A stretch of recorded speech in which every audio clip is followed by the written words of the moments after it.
স্নেহের ছাত্রছাত্রীরা, আমার বিদ্যালয়ের ছাত্রদের জন্য আমি কিছু ভিডিও করেছি। অঙ্কগুলো আগে করে নিয়েছি যাতে ওদের সুবিধা হয় এবং ভিডিওগুলো ছোট হয়।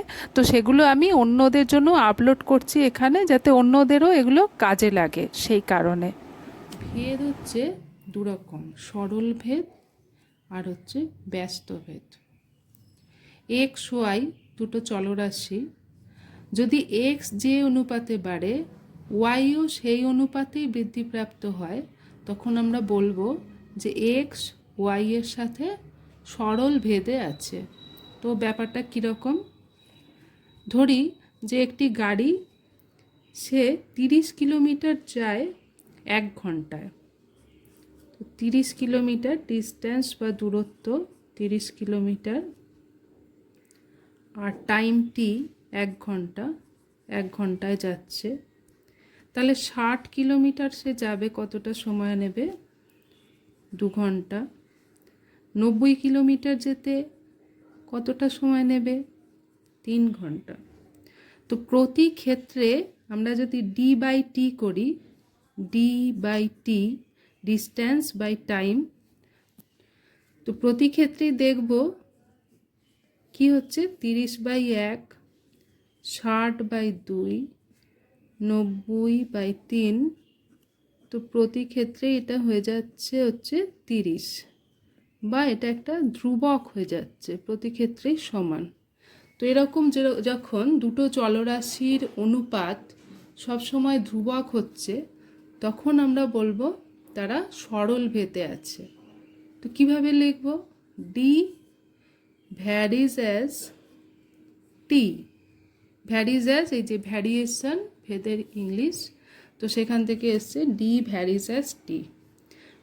তাহলে ডি সমান হচ্ছে কে ইন্টু টি। কে এখানে হচ্ছে অশূন্য ভেদ ধ্রুবক।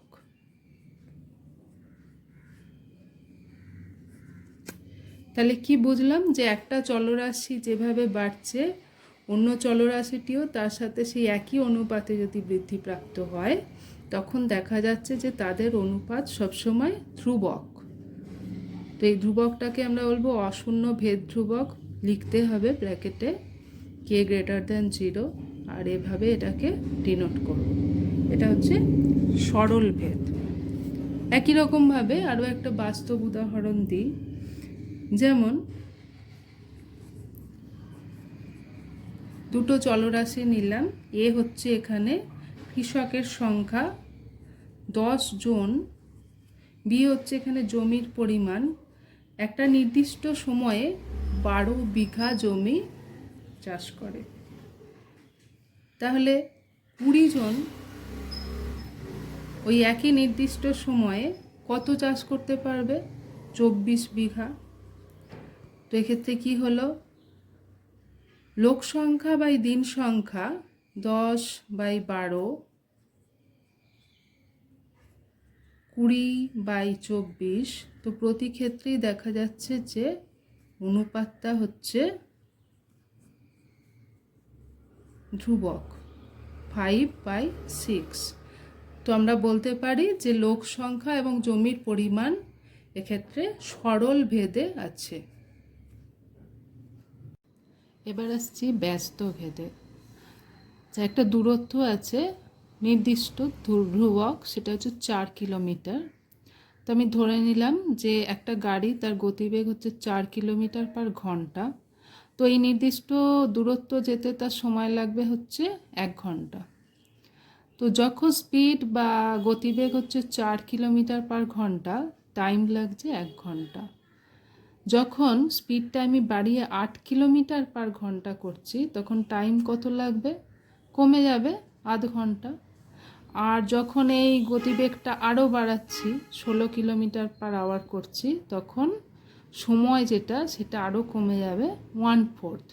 তো এখানে কি দেখা যাচ্ছে, যে এস যেমন যেমন বাড়ছে, টি সেরকমভাবে সেই অনুপাতে কমছে। এস বাড়ছে, টি কমছে। একটা চলরাশির মান যে অনুপাতে বৃদ্ধিপ্রাপ্ত হচ্ছে, আর একটা চলরাশির মান সেই অনুপাতে হ্রাস পাচ্ছে।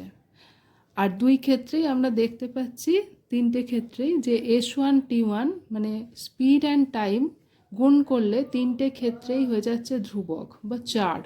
এখানে 4, এটা একটা ধ্রুবক, মানে দূরত্বটা এখানে নির্দিষ্ট। তার মানে হচ্ছে গতিবেগ সময়ের সাথে ব্যস্ত ভেদে আছে। যেহেতু S1 = ধ্রুবক বাই T1, তার মানে আমরা বলতে পারি যে S1 ভ্যারিজ অ্যাজ 1/T1 বা S ভ্যারিজ অ্যাজ 1/T। এটা হচ্ছে ব্যস্তভেদ। একই রকমভাবে আর একটা বাস্তব উদাহরণে যাই। ধরি যে এ হচ্ছে লোক সংখ্যা আর সি হচ্ছে দিন সংখ্যা। তো 10 জন যে কাজটা, একটা নির্দিষ্ট কাজ, ধরলাম যে 12 বিঘা জমি, এখানে যেমন ধরেছিলাম 12 বিঘা জমি, তো 10 জন চাষ করে 6 দিনে। তাহলে 20 জন যদি করে সেক্ষেত্রে কী হবে? সময় কম লাগবে, 3 দিন হয়ে যাবে। যদি 30 জন করে সেক্ষেত্রে কি হবে? সময় আরও কম লাগবে, 2 দিন হয়ে যাবে। তো কি হলো ব্যাপারটা? A1 C1, এটাকে A1 এটাকে C1 এরকমভাবে যদি বলি, A1 C1 = A2 C2 = A3 C3 কত হচ্ছে? 10 6 60, 20 3 60, 30 2 60। প্রতি ক্ষেত্রেই সংখ্যাটা হয়ে যাচ্ছে 60 বা ধ্রুবক। তো আমরা বলতে পারি যে এই দুটো চলরাশির যেহেতু গুণফল সবসময় ধ্রুবক, অতএব বলতে পারি A ভ্যারিজ অ্যাজ 1/C, মানে একটা যখন বাড়ছে আর একটা তখন কমছে, আর প্রতি ক্ষেত্রে গুণফল হচ্ছে ধ্রুবক। তখন বলবো যে চলরাশি দুটো পরস্পর আছে ব্যস্ত ভেদে। ওকে, শুরু করেছি সরল ভেদ, ব্যস্ত ভেদ। সরল ভেদে কি বলেছিলাম? ডিস্ট্যান্স আর টাইম হচ্ছে সরল ভেদে থাকে, D/T কনস্ট্যান্ট। তো বইয়ের একটা অঙ্ক এখন করব। 3 দাগের 1 অঙ্কটা করছি। এখানে কি বলছে? 25 মিনিটে 14 কিলোমিটার পথ অতিক্রম করে। একই গতিবেগে ট্যাক্সি চালিয়ে 5 ঘন্টায় কতটা পথ যাবে সেটা ভেদতত্ত্ব প্রয়োগ করে হিসাব করতে হবে। তো এখানেও দূরত্ব আর সময় D/T, তাহলে এরা থাকছে সরল ভেদে, কালকে আমরা দেখেছি। তো এখানে টাইম T হচ্ছে 25 মিনিট,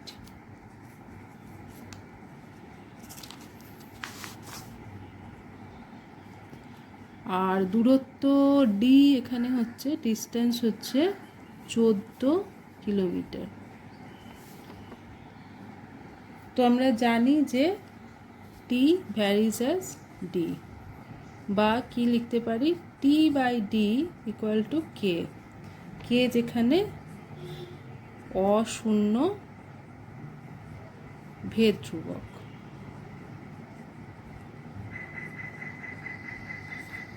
তো প্রথম ক্ষেত্রে দেখতে পাচ্ছি যে 25 মিনিটে যাচ্ছে 14 কিলোমিটার। তো এটা আমি এখানে বসাবো। তো কী হবে তাহলে? 25/14 হলো K। এটা 1 নম্বর সমীকরণ। তো তাহলে K সমান কত বেরোলো? 1 নম্বর থেকে পাচ্ছি K সমান হচ্ছে 25/14। তাহলে T/D = 25/14। এবার বলছে যে 5 ঘন্টায় তিনি কতটা পথ যাবেন সেটা বের করতে। তো এখানে যেটা মিনিট ছিল, তাহলে 5 ঘন্টা মানে কত মিনিট? 5 ঘন্টা মানে হচ্ছে 300 মিনিট। তাহলে আমরা এখানে সেই মানটা পুট করব। 300 মিনিট, টি এর বদলে লিখছি, টাইমের বদলে 300। ডি এর মান বের করতে হবে,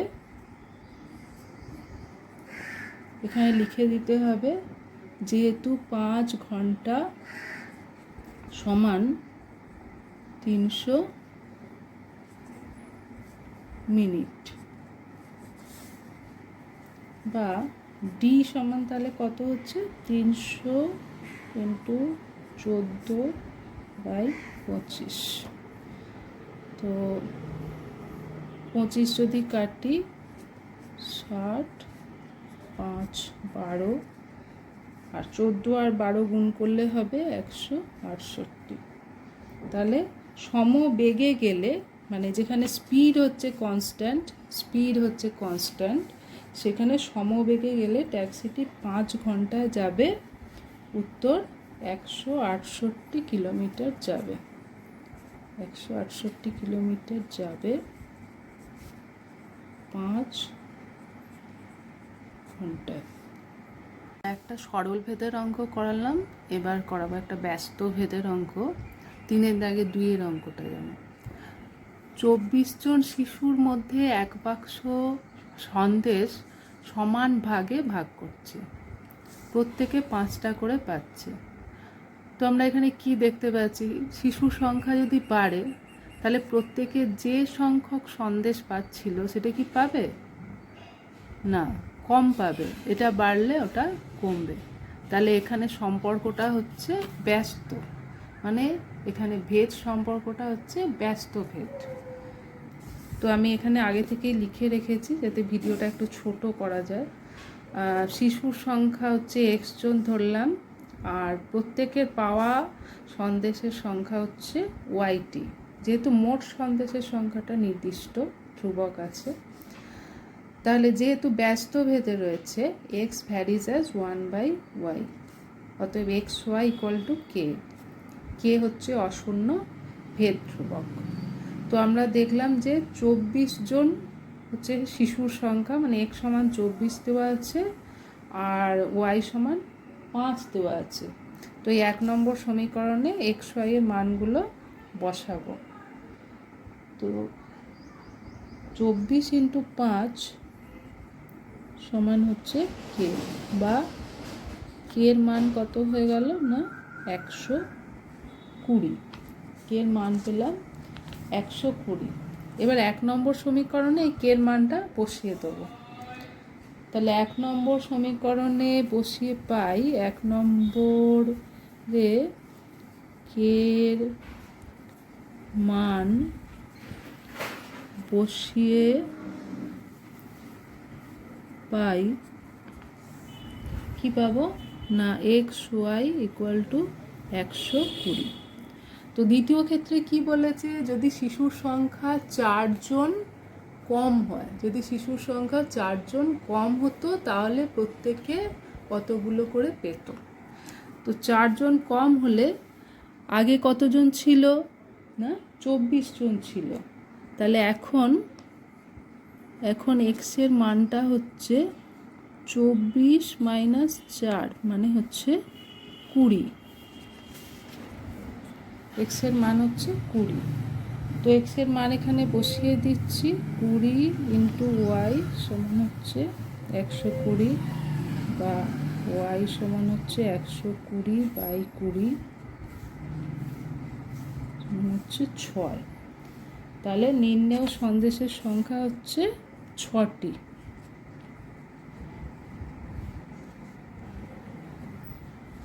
সন্দেশের সংখ্যা 6টি, মানে শিশুর সংখ্যা কমলো তো সন্দেশের সংখ্যা বাড়লো। ওকে, আচ্ছা, সরল ভেদে লোক সংখ্যার সঙ্গে জমির পরিমাণ আছে সরল ভেদে, আর ব্যস্ত ভেদে আমরা দেখলাম যে লোক সংখ্যার সঙ্গে দিন সংখ্যা ব্যস্ত ভেদে আছে। তো এই দুটো জিনিসকে যখন আমরা একসাথে নেব তখন কি করব, ধরলাম কৃষকের সংখ্যা a, দিন সংখ্যা b, জমির পরিমাণ হচ্ছে c। তো কৃষকের সংখ্যা আর জমির পরিমাণ সরল ভেদে থাকবে কখন না, যখন হচ্ছে দিন সংখ্যাটা ধ্রুবক। আবার কৃষকের সংখ্যা দিন সংখ্যার সঙ্গে ব্যস্ত ভেদে থাকবে যখন জমির পরিমাণটা হচ্ছে ধ্রুবক, কিন্তু উভয়ে যখন পরিবর্তনশীল, মানে বি এবং সি দুটোই যখন পরিবর্তন হচ্ছে, তখন আমরা কি লিখব? A varies as C by B, যেখানে সি হচ্ছে জমির পরিমাণ আর বি হচ্ছে দিন সংখ্যা।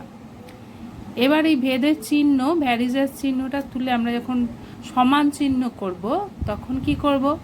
অশূন্য ভেদ ধ্রুবক, এখানে কে করেছি, কে দিয়ে গুণ করব। তাহলে আমরা কি পেলাম? A equal to K into C by B. এখানে তিনটে চলরাশি আছে, যেখানে বি এবং সি উভয়ই পরিবর্তনশীল। তো এখান থেকে এটাকে আমরা বলছি যৌগিক ভেদ। আর যৌগিক ভেদের উপপাদ্যটা তাহলে কি?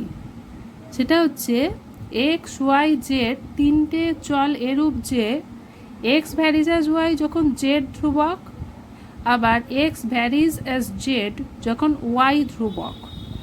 তাহলে x varies as y z কখন? না যখন ওয়াই এবং জেড উভয়েই পরিবর্তিত হয়। এটা হলো যৌগিক ভেদের উপপাদ্য।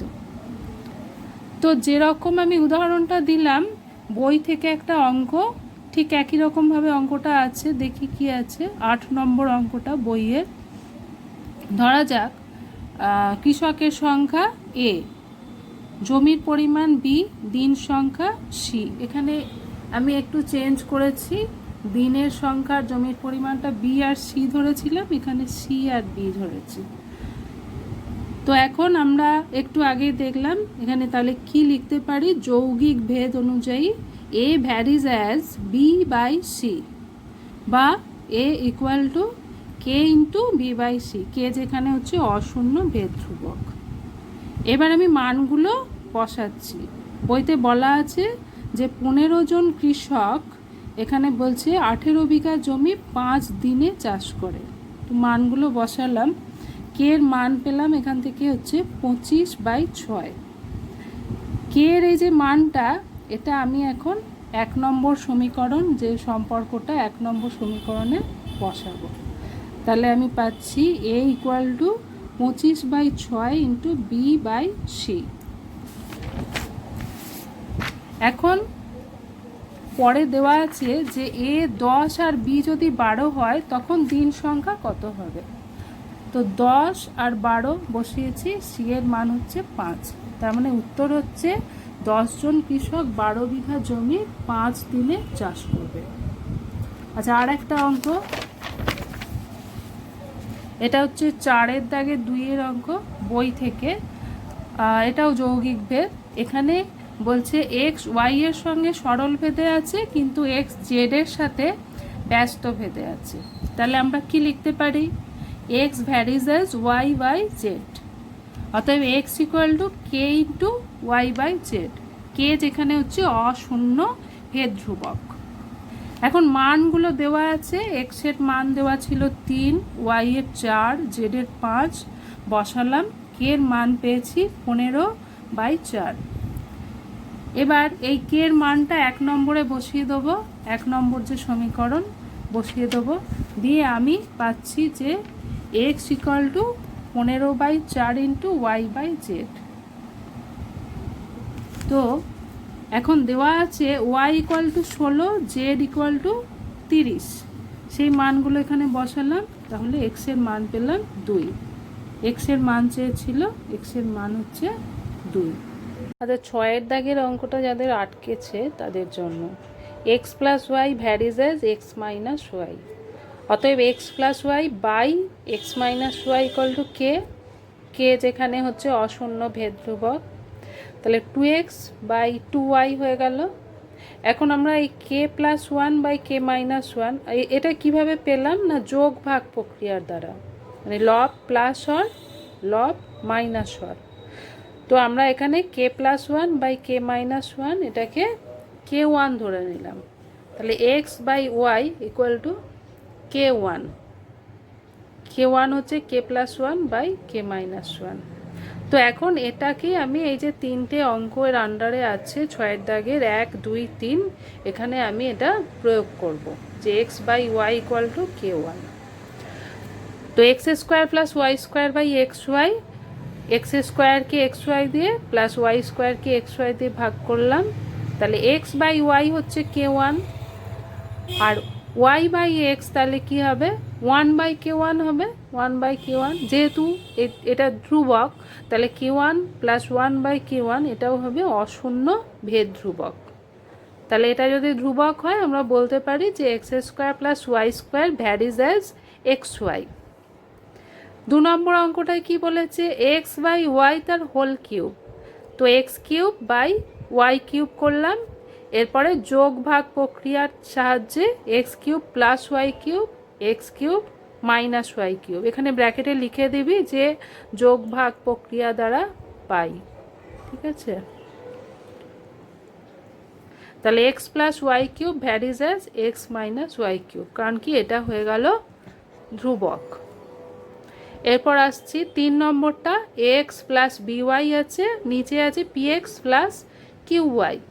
তো এখানে আমি কি করলাম ওপরটাকে মানে নিউমারেটর ডিনোমিনেটর দুটোকেই আমি ওয়াই দিয়ে ভাগ করে দিচ্ছি, তাহলে a into x by y হয়ে গেল plus b, p into x by y plus q. তো এখানে এক্স বাই ওয়াই এর বদলে আমি k1টা বসিয়ে দিলাম।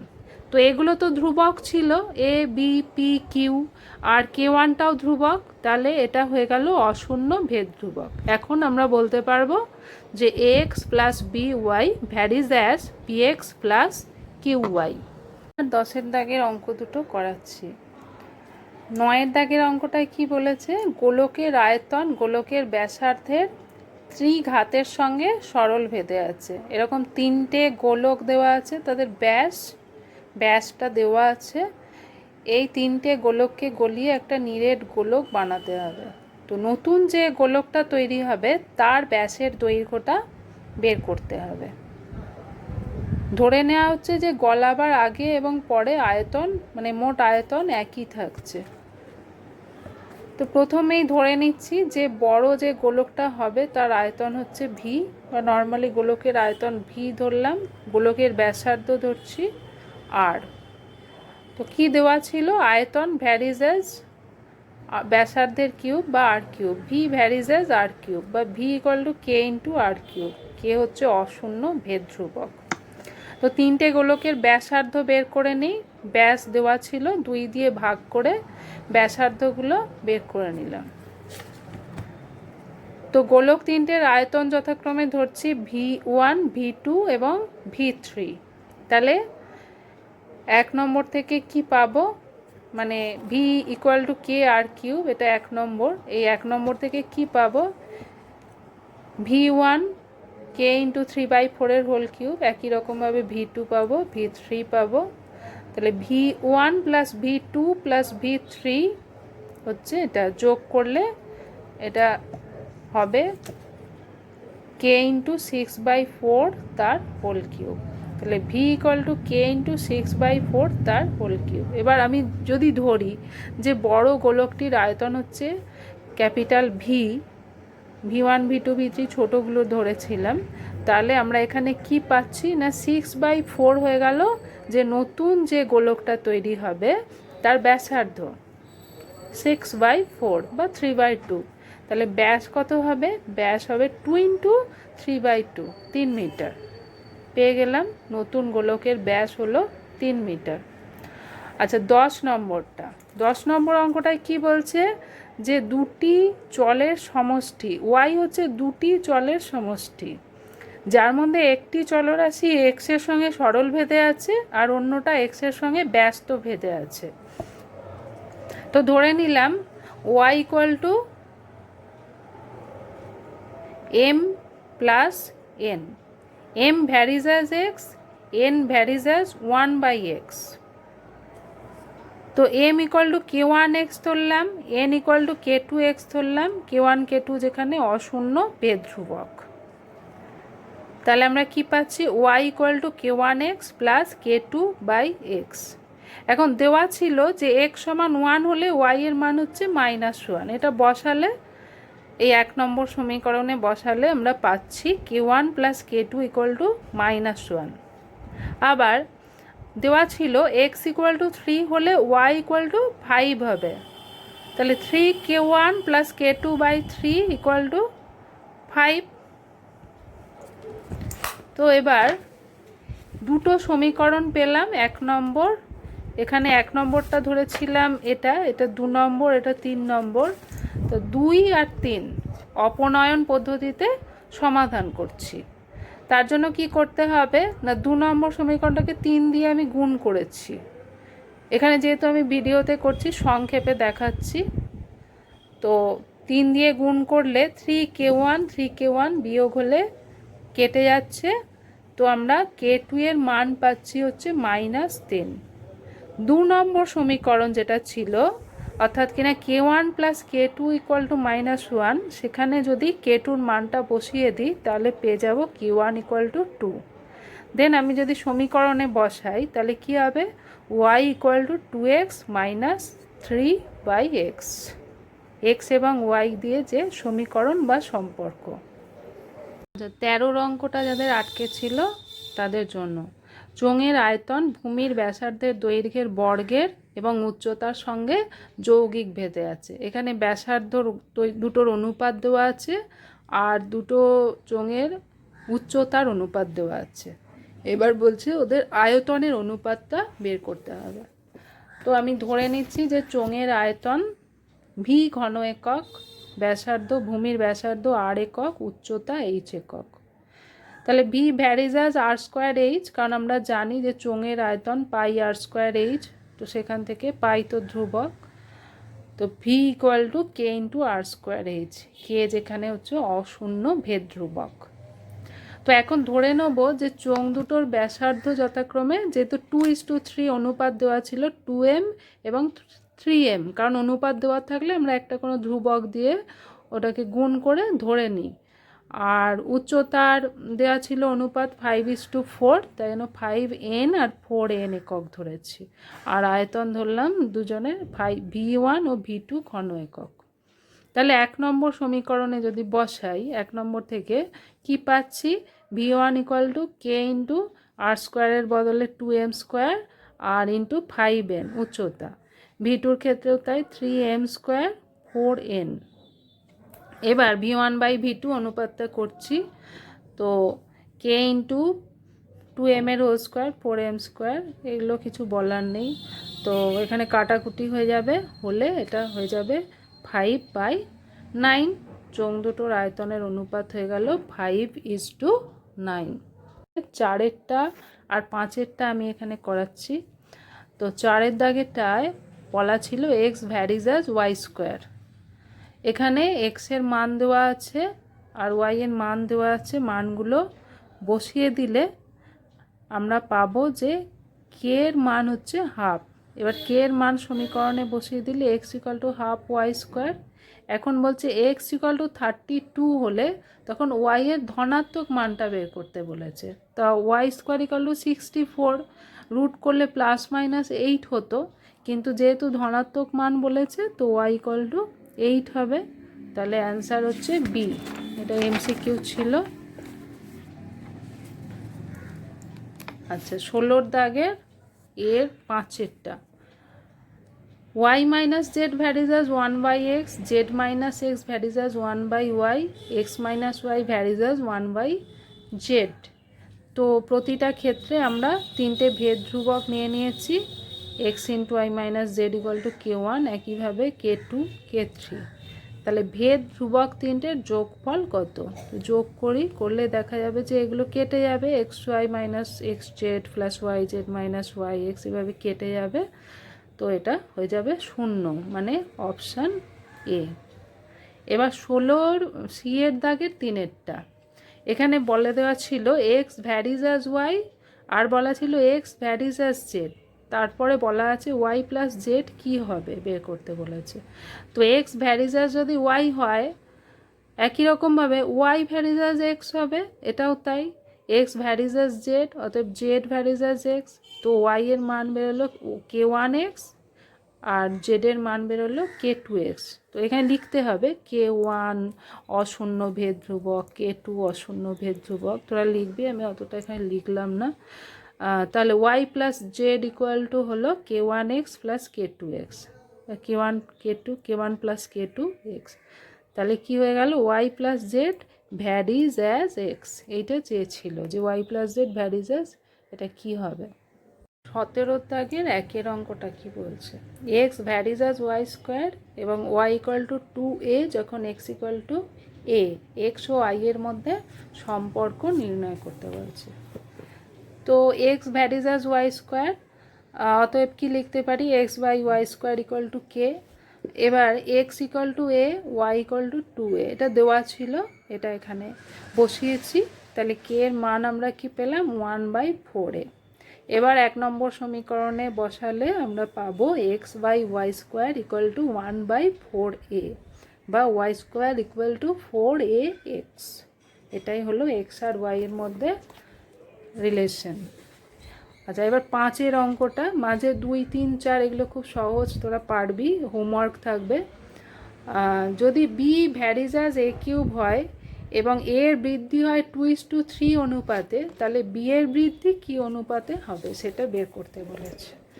তো বি ভ্যারিজ অ্যাজ এ কিউব, তো B by A cube equal to K, K যেখানে অশূন্য ভেদ ধ্রুবক, এটা 1 নম্বর সমীকরণ।